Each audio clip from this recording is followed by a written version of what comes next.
Welcome to the online lecture series on 8051 microcontroller. In this tutorial, we shall see few programs for timer in mode 2 operation. This program we have already written in mode 1 configuration. Now we shall see this same program in mode 2 configuration.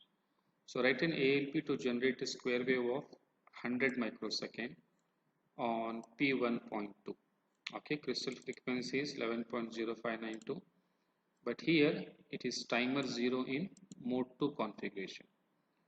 Okay, so 100 microsecond means, so T on will be 50 microsecond, T off will be 50 microsecond. So we need to consider this value for calculating the timer value. So this calculation anyway you know. So N will be equal to 50 microsecond, remember. Okay, as I have said earlier. Divided by 1 count, you will get 46 clocks. Now since it is for mode 2, it will be 256 minus 46.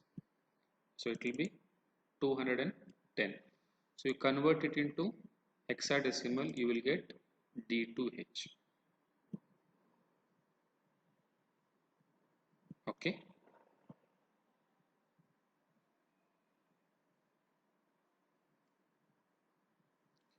Let's write the code. Okay, we'll go through the code. Port 1, it is configured as output port. So timer 0 in mode 2. So the value will be 02H. Okay, I hope you remember the tmod configuration. Then, now see here, I have to only initialize the TH0 register. Okay, so I have initialized the timer value as D2. It's only once.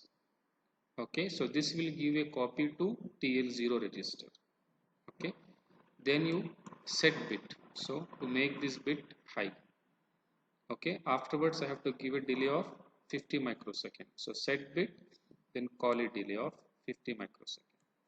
Again clear it, again call a delay of 50 microseconds. Fine. And there is one instruction which is missing here. So you write sjump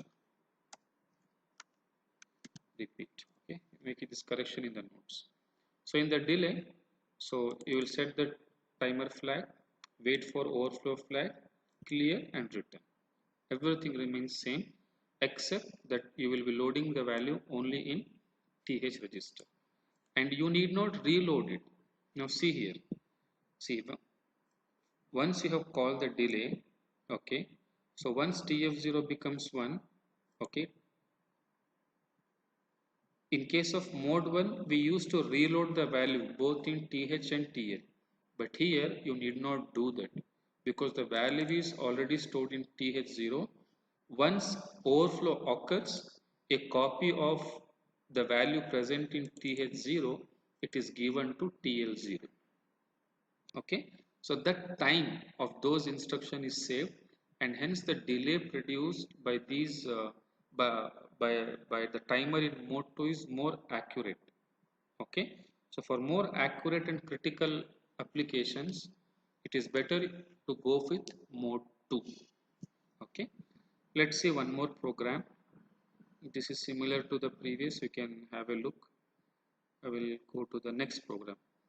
Write an ALP to generate a square of 1 kilohertz. Okay, crystal frequency is 22. So 1 kilohertz means time period is 1 millisecond. Okay, so it means since it is square wave as I have said, so T by 2 is 0.5 millisecond. So I need to generate a delay of 0.5 millisecond. So n is equal to required delay 0.5 millisecond divided by 0.5454 microsecond. So this how did I calculate? From this crystal frequency. So 12 megahertz divided by 12. So you will get the clock frequency. 1 upon that clock frequency will be this much. Here you have got n is equal to 916.7. Okay. Now for timer in mode 2 this is greater than 255. Okay, so I cannot have this value. Okay, so what I will do, I will choose a smaller delay as we had done in generating larger delays for 1 second. Similarly, we will do the same thing here. So I will choose a delay of 1.1 millisecond. Okay. So for 0.1 millisecond, I got a value of 183. So in hexadecimal, it is equal to 49H. But what is the required delay? The required delay is 0.5 millisecond. So I will call this 0.1 millisecond delay 5 times so that I will get 0.5 millisecond. So the loop count here is 5. Okay. So let's see the program. So I have initialized the register R2 with 5 because I need a loop count of 5. I have initialized TH0 with 49H. Okay. Here I have used a new instruction complement. Okay. So complement, it basically complements P1.2. 0 it will make 1, 1 it will make 0. Okay.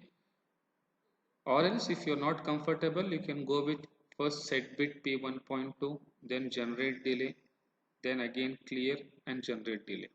Okay. So complement, so either it will make high P1.2, then you start the timer.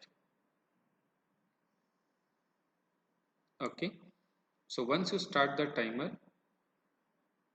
once the timer overflow happens, so you clear the timer. Okay. Then you said decrement jump on not 0 R2 comma here because I have, so this value of 49 will generate a delay of 0.1 millisecond. This I have to do it for 5 times. So if I repeat this code for 5 times, I will generate a delay of 0.5 millisecond. Once 0.5 millisecond is over, I am again repeating. I am again reinitializing the count as 5. Okay. This loading was not required. You could have written before this, but anyway. So again I am loading TH0 by 49.